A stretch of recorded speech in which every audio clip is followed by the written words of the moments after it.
नमस्कार दोस्तों, स्वागत है आपका हमारे YouTube चैनल पर। मेरे सभी प्यारे दोस्तों को जय श्री कृष्णा। महाभारत की कहानी अर्जुन और चिड़िया की आंख। यह द्वापर युग के उन दिनों की बात है जब पांचों पांडव और कौरव पुत्र गुरु द्रोणाचार्य से अपनी शिक्षा ग्रहण कर रहे थे। उन दिनों पांडव धनुर्विद्या का ज्ञान प्राप्त कर रहे थे। एक दिन गुरु द्रोणाचार्य ने उनकी परीक्षा लेने का विचार किया। परीक्षा के लिए गुरुदेव ने पांचों पांडव युधिष्ठिर, भीम, अर्जुन, नकुल और सहदेव के साथ साथ कौरवों को भी जंगल में बुलाया और एक पेड़ के सामने ले जाकर खड़ा कर दिया और कहा, शिष्यों, आज आप सभी की परीक्षा का दिन है।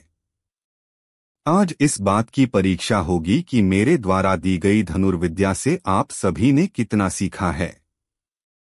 इसके बाद गुरु द्रोणाचार्य ने उस पेड़ की तरफ इशारा करते हुए कहा, वहां देखो, उस पेड़ पर एक नकली चिड़िया लटकी है।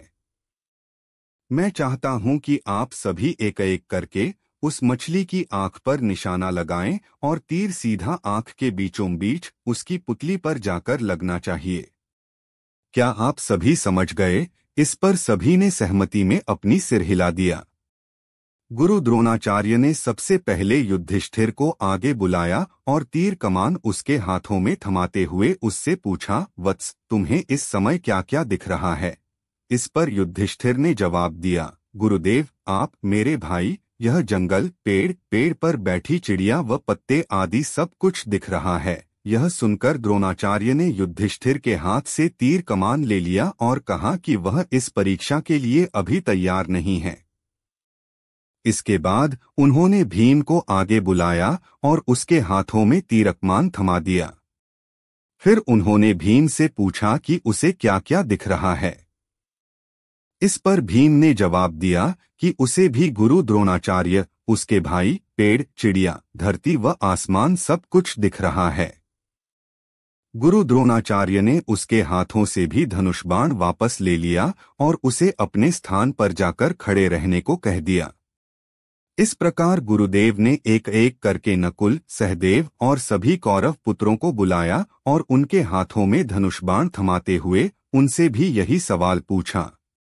उन सभी का जवाब भी कुछ इस प्रकार ही आया कि उन्हें गुरुदेव, भाई, जंगल, उसके आसपास की चीजें व पेड़ आदि दिख रहे हैं। इन जवाबों के बाद उन्होंने सभी को अपने अपने स्थान पर वापस भेज दिया। आखिरी में अर्जुन की बारी आई। गुरुदेव ने उसे आगे बुलाया और धनुष बाण उसके हाथों में दे दिया। फिर उन्होंने अर्जुन से पूछा, वत्स, बताओ कि तुम्हें क्या दिख रहा है? अर्जुन ने कहा, मुझे उस चिड़िया की आंख दिख रही है, गुरुदेव। गुरुदेव ने पूछा, और क्या दिख रहा है तुम्हें, अर्जुन? मुझे उस चिड़िया की आंख के अलावा कुछ नहीं दिख रहा, गुरुवर, अर्जुन ने कहा। यह सुनकर कि अर्जुन चिड़िया की आंख के अलावा कुछ नहीं देख रहा, गुरु द्रोणाचार्य मुस्कुराए और कहा, तुम इस परीक्षा के लिए तैयार हो। निशाना लगाओ, वत्स। गुरु का आदेश मिलते ही अर्जुन ने चिड़िया की आंख पर तीर मारा और तीर सीधे उसके लक्ष्य पर जाकर लगा। कहानी से सीख। बच्चों, अर्जुन और चिड़िया की आंख की इस कहानी से हमें यह सीख मिलती है कि सफलता प्राप्त करने के लिए हमारा ध्यान सिर्फ अपने लक्ष्य पर होना चाहिए। आपसे मेरी प्रार्थना है कि मुझे मोटिवेट करने के लिए वीडियो को लाइक करें, शेयर करें, सब्सक्राइब जरूर करें दोस्तों, और कमेंट में जय श्री राम जरूर लिखें।